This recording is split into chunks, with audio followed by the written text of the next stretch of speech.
Hello, hello, hello, everybody. This is your girl Martine Myers. We're here on at 8 p.m. EST. That is for the Martine Show. We are going to have our guest with us. It's going to be Shameka Andrews, who's going to be speaking today about her self-love journey. As you all know, this show is about self-love. It's about self-awareness, self-development, and everything social, everything we do discuss comes straight from the guest. It is so hot out here, and I'm like sweating, even though I put the AC on, but still. Hello. Hi. Oh, How are you, Miss Shameka Andrews? What's going on? I am well, very That's well. good. Can you hear me well? And can you see me well? I can. Can you hear me and see Yes, me yes, okay? yes. Very, very good. So, all right. First Awesome. of all, are you nervous? No, actually, I am Good. not. Um, no, I mean, I was a little nervous about the whole Instagram Live thing because I've never done Instagram Lives. I've done lots of Facebook Lives, but I've never. This is the first time I've done a interview style Well, Instagram Live. So congratulations. I was more worried about the Yes. technology. Congratulations. You're doing very well, by the way. No issues at all. And you were Thank on you. time, so nothing to complain about. All right. So you can go ahead and introduce yourself. Let everybody know who you are, and the conversation will flow as such, okay? Sure. Well, I am Shameka Andrews. I am a disability advocate and consultant. I'm the author of a book called Butterfly on Wheels, and I'm state coordinator of the Miss Wheelchair New York Awesome, program. awesome. And you are in New York, right? Upstate? Yes, I'm in Albany, New York, which is about 3 hours away from New Okay, York so you're City. about 3 hours away from me, basically. Yeah. That's good. Awesome, awesome, awesome. Talking about your authorship game, I remember you and I connected back in 2015, if I'm not mistaken. Were you in Chocolate and Diamonds for the Women's Soul as well? I, I Yes. was, Oh my and goodness. Was that your first step yes, into authorship? yes, that actually was. That was my first collaborative adventure with doing a book. Yeah, so that Mine was as it. well. Yes. Mine as well. That is so nice to be able to reconnect with you on another level. And the thing about it is that you Yes. come to realize I've been watching you for a while, since then, because that's how we connected through Chocolate and Diamonds for the Women's Soul. Yeah. Wow. Yes. For Yes, people who don't definitely. know, Chocolate and Diamonds for the Women's Soul is an anthology. It's a book that was put together to commemorate women empowerment. And I believe it was 250 women who participated in this anthology. And each woman shared a personal story about themselves. So that was my first point of journey as to becoming an author, as well as Shameka Andrews. So we just reconnected on that level. And I think that was very sweet and very kind, and very memorable. It was an experience, though. We all had experience, went through an experience with them. Yes, it was definitely. It was like I said. It was a my first experience. Working with. Uh, we were both basically working with a bunch of women that we didn't know in Mhm. person. We were all Yes, just connected with this thing called yes, Facebook. yes, yes, yes. Uh, Oh my goodness. We did not know anyone at and we did. all. Isn't that funny? We did not know each other at all. And Yeah, now it's 2021 and yeah, I'm interviewing you. Oh my goodness, this is amazing. And we're still connected. This is cool. I love it. I love it. I love it. I love it. yeah, So, yeah, and yeah. yes, definitely. So let's talk about your journey in terms of your disability empowerment movement that you so near and dear of. Let's talk about that. Were you born with a disability, or did you become disabled?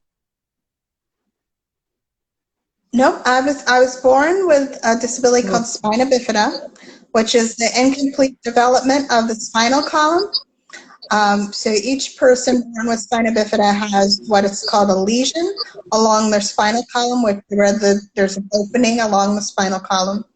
Usually, the higher the lesion, the more severe the disability.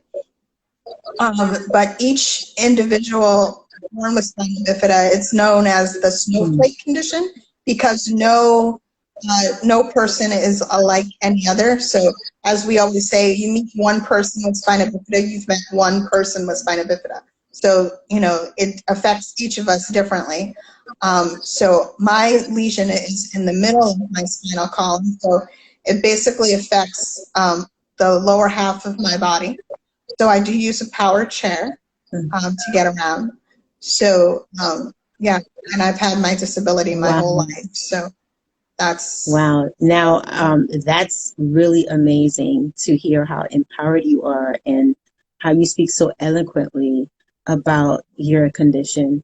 I'm so touched by it because, even if I connected with you prior, like we said in 2015, we never connected on a personal level. So therefore, I never understood or knew in depth of how your condition was and how you were going about with it. So just to hear you share about that is very moving to me. Very, very moving to me. So with that being said, how do you're in a chair, I believe, permanently. So how has that been for you in terms of your mobility or being able to participate in different functions? And because I know you're pretty active, though. I am. I mean, that's changed a lot since, the pandemic, but I think that's changed a lot with the pandemic for a lot of people. But I always like to say a lot of times people, when people in the outside world see people in chairs, they often, think, oh, poor them, they're stuck in this chair. But I always like to say this chair is not my prison. It's my key to freedom. So without it, I would not have the life that I have. And, there are some people that still fight to get the equipment that they need to live their everyday lives.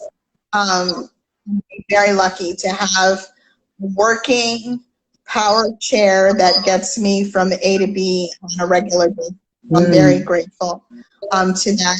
I'm with going around and about and living my life. I always say I'm living my life in this sort of accessible world, because it's sort of, when we're talking about accessibility and you ask people if their business is accessible, a lot of times they'll say sort of. And it's like, well, that's like sort of being pregnant. You can't sort of be accessible. Either or you aren't. And so it's really... it can be challenging at times dealing with that sort of thing because people really don't understand what it takes. I was just talking about this in a meeting I was in before this. People, will often invite me places and don't really understand what it takes for me to show up places and what it takes for me to participate in an event, on a daily basis. So they often do a lot of things that they don't consider, and they are inviting me, or anyone with a disability for that matter, to an event to participate in activity because they don't really understand what that takes. So that can be challenging, but like I said, I'm very lucky. I live a very active life. Despite the pandemic, I'm still here and still remain very healthy. So I'm grateful. That is so awesome. Oh my goodness. Just to hear your voice and everything that you have to share is just so uplifting to me. Thank you so much for being here with us. I want to take the time to acknowledge everyone in the chat room. Tawana Carlton came through. Yaxver is here. Weeda Lane, 5770 Yeah, is and here. Welcome, welcome, welcome. Huffle. I see I'm some of sorry, my, I may be saying the name incorrectly, but you guys are here. Cassidy Baker, 27, welcome aboard. And Purple Pot, 2345. Thank you so much for being in attendance with us. yeah, I sent some of my coworkers that are tuning in. Xavier and Matt are two gentlemen that I work with. So say hello to you and everyone else that's Awesome. joining. Welcome, welcome, welcome. I love it. I love the support. This is cool. So, I understand definitely that it's difficult for you to get around, especially like something spontaneous that's probably not up to par for you. So that there's a lot of planning that comes into play for you because of your disability and the fact that you have a chair and you're bound to the chair. Um, as well as there's a lot of production that comes into play. Now, how do you prepare yourself? Do you have people helping you prepare, or do you primarily do it alone? Well, I'm very lucky to have people that come help me every day. Um, I do have to do a lot of planning ahead of time. I don't drive, so I take the bus everywhere, and that has to be planned at least 24 hours in advance. So I can't do, spontaneous stuff unless it's like within, a close proximity where I can drive my chair. Um, but usually I will need at least 24 hours to prepare to go somewhere or, do something outside of my Okay. house. I hear you mention that you take the bus. Is that Accessoride or the regular bus? Um, it's similar to Accessoride here. It's Oh, called okay. Starbus, which is similar to Accessoride Okay. in the city. It's just Yes. called a different name, but it's the same type of thing that they have in the city. And so you have to, it has to be prearranged, and you have to, know what your schedule is and know what time you want them to pick you up and stuff like that. And as I'm, in the city, there's often a lot of waiting because they have to pick up other people. And so all of these things have to be considered when you are planning to go out. Okay. So for those of you who just logged in, we have Shameka Andrews speaking to us today about her disability. She has spina bifida, and she's explained very eloquently and so empowered about the whole condition. It's very educational, very informative. So I want everyone to pretty much participate. If you guys have any questions or any concerns, or if you know somebody who happens to have spina bifida, by all means, this is a video that you will want to share with someone for inspiration and motivation. So, in your story for Chocolate and Diamonds for the Women's Soul, what was your story about? What was your chapter about in that anthology book? The story that I did for Chocolate and Diamonds was called Rolling Through the Clouds. Mm. And it was all about my dealing with my depression when I was younger, and how I, went through dealing with living with my family in an inaccessible home and an inaccessible neighborhood, and how I got through that because I was very isolated at the time. And, our house wasn't accessible, our neighborhood wasn't accessible. So I wrote all about that experience in Chocolate and Diamonds, the anthology that we did. So, can you give us a little bit of a taste of what that experience might have been like, not being able to have the access that you deserve to have based on your condition?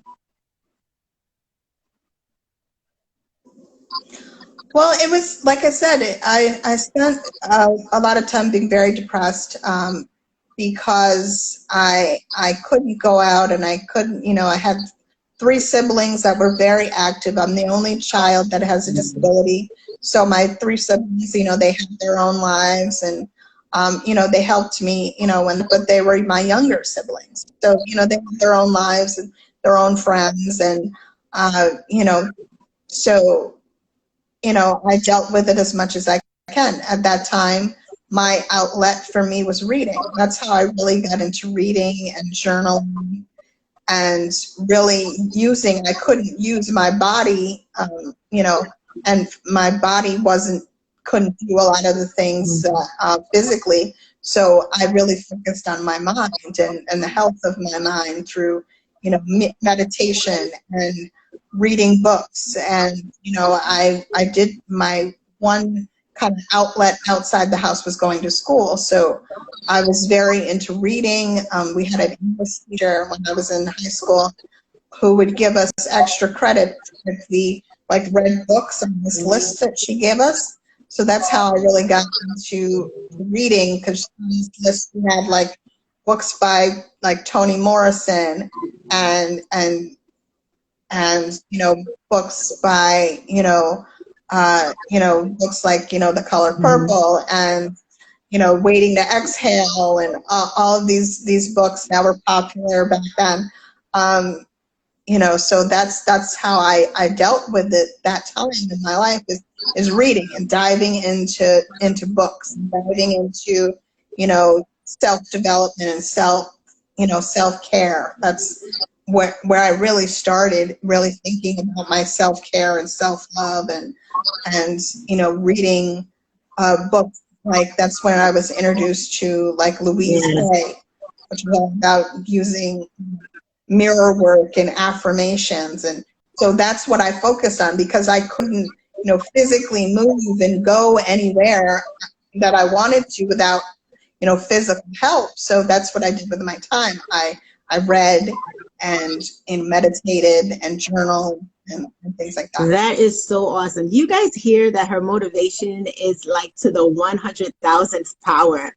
I love this. And you know what? We have something in common again, where all the writers that you mentioned, I read those same writers too. I'm into those same books. Louise Hayes, Toni Morrison, the movie Waiting to Exhale, all that. I love it. I love it. I love it. I love it. To answer the question, Xavier had a question saying that can he join me on a live one time? Yes, you can. If you're interested in doing a live with me on this format, like this for my show, you can inbox me and we could schedule an interview. And once you put yourself on the schedule, then you will have your time with me live on the Martine Show as well. And I want to take the time to acknowledge Dwayne Hurt, the infamous Dwayne Hurt, movie producer and director. Dwayne Hurt is here in the house. He's a very big fan of the Martine Show. He never misses a show. So thank you so much, Dwayne, for being here. Thank you for supporting Shameka Andrews. Shameka is dropping gems here on Spina Bifida, which is her disability. And the way she speaks about it, it's just amazing. It really is. You know, those of you who have not, who have come in a little bit later, by all means, please check out the video once it's posted on my page, because it's so inspirational, very, very highly motivational. And I want to take the time to commend Shameka Andrews for delivering all of that to us, because this is not a prepared show. You know, it's on the spot, no script. We don't know what we're going to get until we get here. So on that note, I want to ask you, have you participated in any other anthologies after Chocolate and Diamonds for the Women's Soul? The other one that I participated in a few years back, before I started writing my own books, was with another group of women who we've met online. You know, it's this online space. It's amazing, you know, how many projects that I've done with women that I've only known in an online space. But anyways, I did another book with another group of women called Behind the Smile, 15 Women Who Survived. And in this book, you know, each of these women, including myself, talked about storms in their lives, you know, how they got through some really difficult, challenging issues, whether it was dealing with a disability, dealing with cancer, dealing with, you know, the death of a loved one. So, you know, that was the other book that I've done with another group of women before, and the year after that is when my my children's book. So you But yeah, but that so was additional to another anthology, you wrote your own children's book? yes, I did. In 2017, I wrote my first children's book. It's called Butterfly on Wheels. Oh, it's so sweet. So Wow. yeah, so That is awesome. Awesome, yeah, awesome. And how is that a book going for you? it's going well. You know, we do well, you know, during the holidays, because a lot of people are buying books for their kids and things like that. But it is, you know, it's available on Amazon, so people can, you know, check that out or whatever, as well as the other books, you know, that was mentioned before. So, but yeah, but it was kind of, I didn't expect that I was going to write one myself, because I had been doing, you know, the groups, you know, working with different groups to do books. But then I kind of was thinking, as things kind of went further, that maybe I should start to do some of my own stories, my own That books. is awesome. Like you said, the online space, um, you just never know what it will provide. Like when I got online, I remember my first, well, Facebook was like my second online space, because my first online space was MySpace, and that was like for music and all that. You know, I'm sure many of you guys were on MySpace at one point. I know Dwayne was, so. But that was my first online space. Yes. And then Facebook happened to be like my second online space, I believe.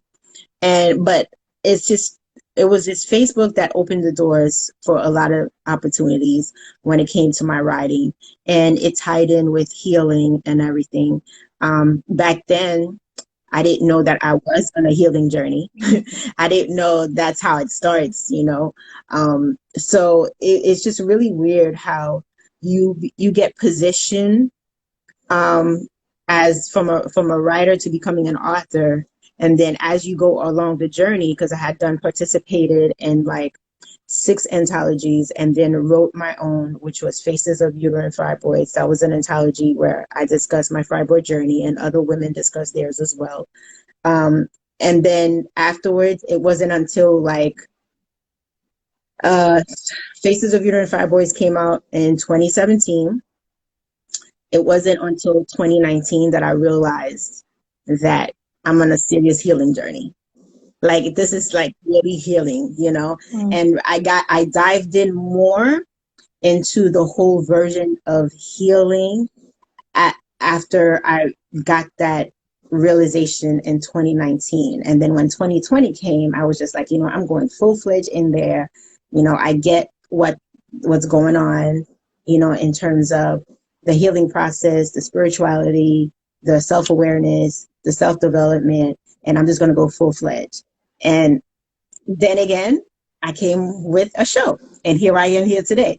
So it's, like I said, it's really weird how things start and where you end up. The destination is, you have no idea where you're going until you get there. Absolutely. It never, you know, it never occurred to me, you know, as I looked through, you know, my story at this point, you know, like with the writing, you know, I started writing to cope with everything that was going through me. You know, you talk about, you know, your, you know, fibromyalgia, and I talk about my disability. That's how I coped with what was going on in my life. And I journaled. So I never expected or never thought that I would share those stories with anyone. That was just something between, conversations between me and God. That wasn't anything that I was going to write and share with anyone. And then, like I said, these opportunities kept coming up. People kept asking, when are you going to write a book? When are you going to write a book? When are you going to write a book? And then I was like, okay, well, somebody out there wants me to write a book, so I guess I'm going to do that. Like I said, it was really scary thinking about doing a book completely by myself. So that's when I got into the whole, book collaborations and things like that. So it's like, okay, well, if I only have to write a chapter, I can do that. I can handle. So that was really, and then, the same thing with, speaking, my speaking career, when people started talking about, oh, you should get involved with Miss Wheelchair and do speaking events. And I'm like, I'm never going to do public speaking. I hate public speaking. And it's like, well, now that's all I do. So it's like like you said, you never know where life is going to take you. And, especially these past few years, nobody ever planned that we were all going to be locked down in our houses for a year and a half. Mm-hmm. But, You're absolutely right about that. So you never know. You never know. You're absolutely right. So let's talk about your state coordinator position. I believe that's Miss Wheelchair, if I'm not mistaken. Yeah, that is correct. Yes, Miss Wheelchair in New York. Another thing I never thought I would do. So I got involved with Miss Wheelchair America, the national competition, when they were here in Albany, New York. And at the time, I was volunteering for the Convention Bureau. So what we would do as volunteers for the Convention Bureau, when there was a big event in town, we would come to the hotel and we would let people know, what the good restaurants were in town to go and see, or, places to shop, things like that. So I volunteered at the hotel when Miss Wheelchair America was there in 2005. And worked in hospitality, made sure contestants had what they want. And there is when I met the state coordinator of the New York program at the time. And she's like, you should come and participate in our New York program. And at the time, like I said, I never thought that I would do public speaking. I'm like, no, I hate public speaking. I had to take oral presentation in school and I hated it. I'm not doing it. And finally, with some, convincing, I decided to participate in the competition that year and came in third. And then I ran again the following year in 2006 and actually won the title of Miss Wheelchair New York. So with Miss Wheelchair New York, your reign is a year, and during that time, you're meeting people, you're going to events, you're promoting your platform. My platform at the time was all about access to education for people with disabilities. So that was really important to me. So I spent a year really advocating, talking to schools and things like that. And then when my year was over as Miss Wheelchair New York, they asked me to stay on and be a volunteer. So I've been a judge. I've had every position there is in the program. And then when the coordinator decided to step down in 2013, she said, I would like you to be coordinator. So I became coordinator in 2013, and I just celebrated my 8th year as coordinator of Miss Wheelchair New York, and we're actually in the midst of planning our next competition for 2022. So in Miss Wheelchair New York, it's a public speaking, advocacy, and empowerment competition for women who use wheelchairs. It is not a beauty competition. It's all about your advocacy work, highlighting women in wheelchairs, their advocacy work, their fundraising, their community service. We do have a competition every year it's usually hosted in the capital region in New York, so women, but it is open to women all over the state. If you're not in New York State and you're listening, there are currently 30 states that have Miss Wheelchair programs, so you can always look on the Miss Wheelchair America site and see if your state has a competition. If you're watching and you happen to be in New York State. So basically, there are 3 parts to the competition. There is your judging interviews, there is your platform speech, and your on-stage interview. And after each section, each of the girls gets a score, and whoever has the highest score, they go on to represent New York and go to the national competition, wherever that's hosted. So, and that's hosted in different states each time. So, yeah. So that's a little bit about the, Miss Wheelchair journey. And like I said, right now we are planning decided that we're going to have a weekend. We usually have a one-day event, but we decided this year that we want to make it a weekend. And we are, so that's what we're planning. That is awesome. That is so awesome. You're, like I said, you're definitely active and you are full of activities. You have a schedule, which people need to probably take an appointment to, communicate with you, because you're very busy and I love it. The great thing about your self-love journey is that you don't stop. You keep moving and you're constantly moving. And a lot of times when it comes to people in a wheelchair, they think that you can't move, or you have limitations. You don't have any limitations at all, I must say. Okay, from the time that we connected back in 2015 until now, there's absolutely no limitations at all. From the way you eloquently communicate about everything, just really giving us all the full information. The competition, Miss Wheelchair in New York, it's amazing. Your journey is just so full of joy and happiness and productivity. I love it. I really do love it. So congratulations on that. Oh my goodness. Wow.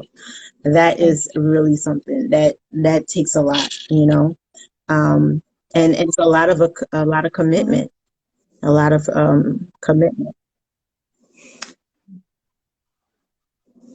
Yes, absolutely. It is a lot of commitment. And with the thing about Miss Wheelchair, it's a volunteer job. The program is run completely by volunteers. I don't get paid. No one involved in the organization gets paid. Our programs and our participants are, supported through sponsorships. Each of the girls go out and they get sponsors to support them through their year, which is a lot of work to do. If you've ever been involved with fundraising and sponsorships and stuff like that, it's a lot of work, but we are very grateful for all of the sponsors that support our programs, because without them, we wouldn't have any program. So we're always, looking for, sponsors and people to support our ladies, so we are able to keep our program going. That's great. So. That is so great. So now I want to highlight on your Achi nomination. How do you feel about that?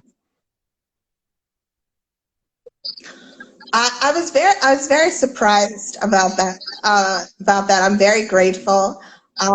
It's always, great to be highlighted and recognized for my work. but it's always still a surprise to me because I just feel that I'm going about my day and living my life. And had to have people, recognize my work and and and comment on my work and actually nominate me for awards because of what I've done it's very humbling, and I'm very grateful for the recognition. That is really nice. I am delighted to know that you're actually one of the nominees. Being a Achi nominee is definitely a big deal, that means that you were chosen. Somebody chose you and they recognize you as someone who is impactful. And like you stated, I was in the same boat too back in 2019 when I was nominated, and just going about my business, just doing me, not thinking about anything. And at that time, my book was out there. Faces of Uterine Fibroids was like full-fledged pumping and stuff. So when I was nominated, to me, it was like, oh, okay. All right. Like, I didn't expect that. Like, I didn't know where it came from. Till today, I still don't know who nominated me on that, but Yeah. I'm grateful. And the thing with me is that I end up even winning. And it was cool. I loved it. I enjoyed it. And I love the organization, as a matter of fact. The Women Association, ACHI, is very prestigious, very upscale. They're open to all. And being part of that organization helped me really center myself for healing. I have to say that. It really did. Mm-hmm. Like we spoke about before, how we embarked on a writing journey, which turned into authorship, and didn't realize like we were talking about our stories, sharing our story, and it all fell under healing. It's the similar thing. It's just like when you get to an Achi level, the way that I would explain it, which is the way I experienced it, it's that you spark and embark on the roots of how to go about with your healing, and it's very extremely remarkable, and everything. The only thing for you that I would say is that the way that it works is that for the award ceremony, you have to show up in order to receive your award. So that's the only downer for you when it comes to your disability. But it depends on where you go as well. Like you would pick and choose where you possibly would go. I guess the closest one would be Virginia for you. And you would buy your ticket, then you go. If you have somebody that's going with you or family members, they would buy their ticket and go as well.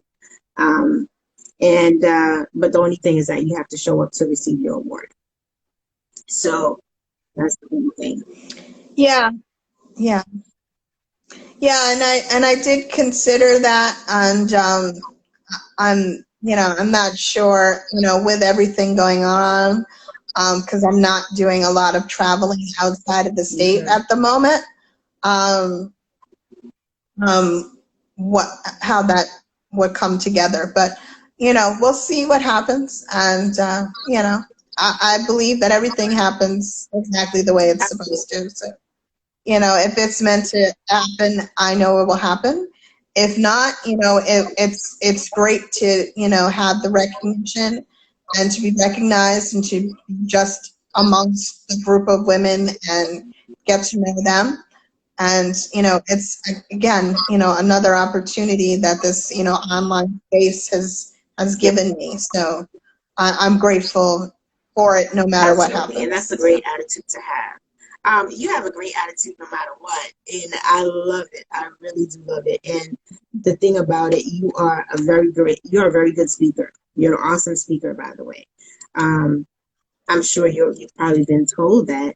And to be able to give inspiration to the group over at Miss Wheelchair New York, the group of women that you're dealing with, I'm sure that they find you to be very uplifting, because you definitely are. If we weren't face to face, I would never know that you were dealing with a disability. I would never know that you're wheelchair bound, seriously, because you're not missing anything at all. Absolutely nothing. And that's definitely a blessing. So, yeah, and like you said, go ahead. Oh, go ahead. No, I was just gonna say, like you said, it's a journey, and it's not like, you know, it's very easy to sit here, with a smile on my face now, but every day it's a journey. It's a part of that journey, because I wasn't always in this place, and I'm not in this place every day. It's getting up. I was in another interview right before this, and the lady was saying, every day we have to get up and choose us. We have to decide to choose us. And that's what it is. It's every day I have to get up and choose me. And what am I going to do today to choose me, to love me, to take care of me, and use those tools, that I've learned, throughout my journey to make sure that I am, putting myself first and really focusing on my healing. Because it has, like you said, it's a healing journey. It's definitely been a healing journey, because, it's self-love journey, it's self-care journey, learning about all of those things as a person with a disability, a woman of color, because that's not something a lot of us have been taught, is, taking care of yourself and loving yourself and going through and having the tools to go through the things that we go through on a daily basis.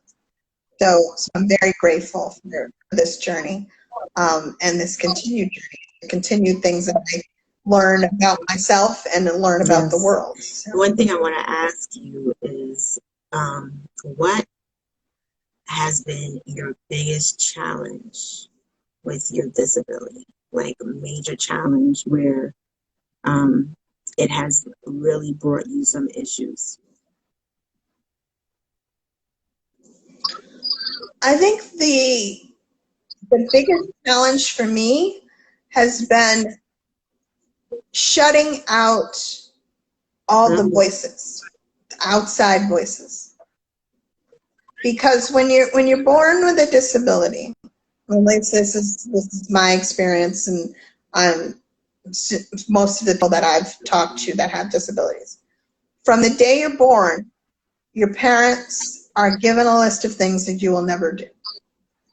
And as you go about your life, people interact with you and tell you and highlight everything you will never do. And it's hard to not internalize that. And for many years, I did internalize that. And still to this day, I have to remind myself that I am in control of what I do and don't do. And I have to find my voice and shut out all the other voices of what people's expectations of me are. Whether they be good expectations or bad expectations, it doesn't really matter. Because people they have a lot of expectations of what I will and won't do. And it's up to me to decide that. And so that has really been the biggest challenge, and something that I need to remind myself on a daily basis, that is, I don't need to take on other people's expectations, that I can decide and listen to my own voice in my own head about what's best for me. That is so powerful. Thank you so much for sharing that. And we all have this issue with voices in our head. Many of us are programmed with voices in our head from the time that we're basically born. From the growing up process, listening to what our parents are saying, what they're instilling into us, whether it's positive or negative. But we all have these voices that we battle with. So I definitely know what that's all about, because my uterine fibroid journey was the same thing. When I finally came to the point where I was going to have the ability, actually the chance, to be able to remove these fibroids, um, I had to deal with the voices in my head, because I had to convince my parents to know that I need this surgery. Like, my health is in dire need of this surgery. Like, I have to do this. And to guarantee that when I do this, that it's just the removal of the fibroids and not just the whole entire removal of my uterus. It's just so many thoughts were coming around, so many questions, so many inner thoughts. And then you want to make sure that you're confiding in your physician, and I totally get what you're saying, because that could be a struggle. That could be a very struggling and challenging part of the journey. Definitely. Yeah, and definitely, when you're talking about treatments and surgeries, and that's another aspect of, talking to the doctor and talking to your family and talking, but then again, deciding, okay, what is best for me? Is this procedure best for me? Is this medicine best for me? Is this, and that's where the self-advocacy piece comes in. Self-advocacy, advocating for yourself, even with the doctors, because sometimes, we get intimidated by doctors, and they're like, well, okay, well, he's a doctor, she's a doctor, and they went to school, and they know this, and they know that, but you know your body. 100%. You know what works. Yes. And just because somebody in a white coat said that you should do something doesn't necessarily mean that you should. And you have every right to ask questions and understand and figure out what is actually the best course of action for you. That's been the other thing of challenge of working through for myself. When there are times where doctors have prescribed a certain treatment and it didn't make sense to me, to be able to say, well, that makes no sense to me, so I'm going to go this route. I totally commend you for that, because I went through the same thing when it came to my fibroid situation. And I've went through numerous amount of doctors, to the point where I pretty much had to fire each and every one of them until I found the one that was speaking the language that I needed to communicate with, and really was the one that I chose to say, listen, you're going to help me with my deliverance, and we're going to do this surgery. So I totally get that, because I've had many doctors tell me, well, there's really no need for you to have the surgery. If you're going to do a surgery, it has to be the removal of the whole uterus. And I was just like, no, my journey started when I was 19 years old. Like, you're going to tell me I need to remove my uterus for what? Like, is there any cure? Is there any treatment? Is there any way to save it? So I went through all these ups and downs and confusions and all these voices in my head and back and forths, until I came to a point and said, I need to make a decision for myself, and the best decision for me is what it's going to be. I don't need to have any confinement in anyone that is going to either agree or disagree. But as long as I know the decision I make for me is the best within my mind, body, and soul, that's what's going to work. And that's what I did. And it turned out to be the best thing for me. So you have to believe in yourself. So I thank you for sharing that important piece with us. It's an imperative piece for anyone that's on any type of healing journey, self-development journey, self-love journey, self-care journey, whatever your journey is. We all go through the same thing. At the end of the day, we all go through the same thing. We all have the same battles. And I don't think anyone skips that part with the voices in their head. I don't think you can skip it. I don't think you can skip it at all.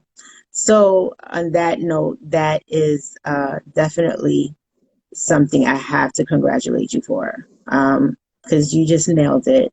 One other thing I would like to ask you is, did you have along your disability era, did you have many different surgeries, or was it necessary to have surgeries in between? How did that work for you? Well, my first group of surgeries was right after I was born because I was born with a few secondary conditions of spina bifida, one of which is called hydrocephalus, which is fluid on the brain. So right after I was born, I had to have my first shunt surgery, which is where they put like a straw-like tube. They insert it in your stomach, and it goes all the way up my spine, up into my brain. So that was like one of my first surgeries, and I've had, in my 43 years, I've had 3 of those, because every once in a while, depending on who you are, some people have more shunt surgeries than others. I've been lucky. I've only had 3 in my life. I know some people that have them every year. So it's really different. So that's one surgery that I've had, like I said, 3 times since I was born. Another surgery I had to have was a club foot surgery, where they basically had to break my feet to straighten them up. So that was another surgery that I had, right after I was born. I've had hamstring surgery, which was one of my, not so funnest, where they put you in a body cast and they put you a bar between your legs to stretch out your hips, and then they come in and they flip you on your stomach like a pancake, which is so much fun. Not really, but so I had that surgery. So those are, some of the surgeries. I mean, I'm very lucky in that way that I haven't had a lot of surgeries that some of my friends with spina bifida have had. They've had lots more shunt surgeries, and they've had lots more other things. So I've been very lucky in that way, and I have, I'm very lucky to have the people in my life that anytime anything has come up, I have people in my life to support me and get me through whatever health challenges may have occurred throughout my journeys. Very lucky. Awesome. Well, I'm glad that you only had 3 surgeries, basically, because that's definitely a blessing. I've heard of other spina bifida patients having more than just 3 surgeries. So that's, knock on wood, on health and wellness. You're doing very well, and everything. That's definitely a blessing, as I stated.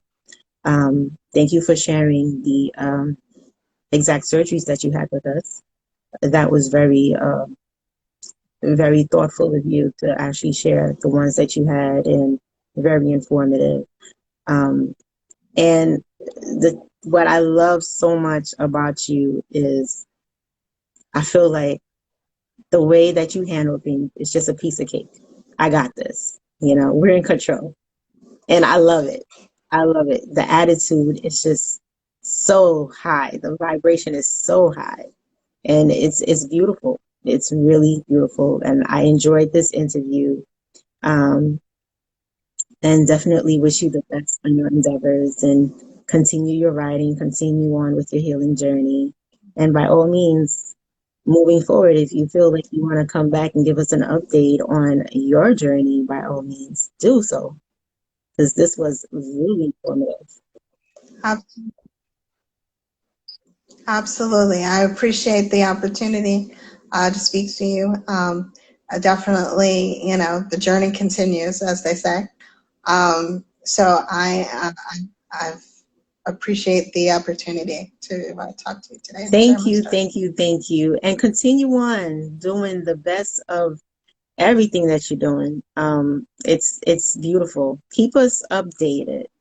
Definitely going to be watching you a little bit more closer than I have been before. Now that I know more in-depth stuff about you.